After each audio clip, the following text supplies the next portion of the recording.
enchimento da barragem do Miringuava, em São José dos Pinhais, segue em ritmo gradual após início em janeiro deste ano.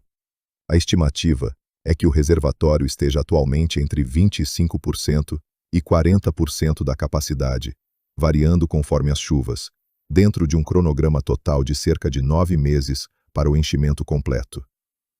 Além do avanço da água, destaca-se o monitoramento ambiental no reservatório.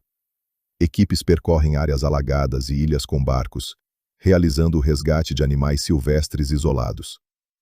Desde o início do enchimento, cerca de 2.000 animais, principalmente anfíbios e répteis, já foram resgatados por uma operação que envolve biólogos, veterinários e técnicos, garantindo sua devolução segura a áreas adequadas.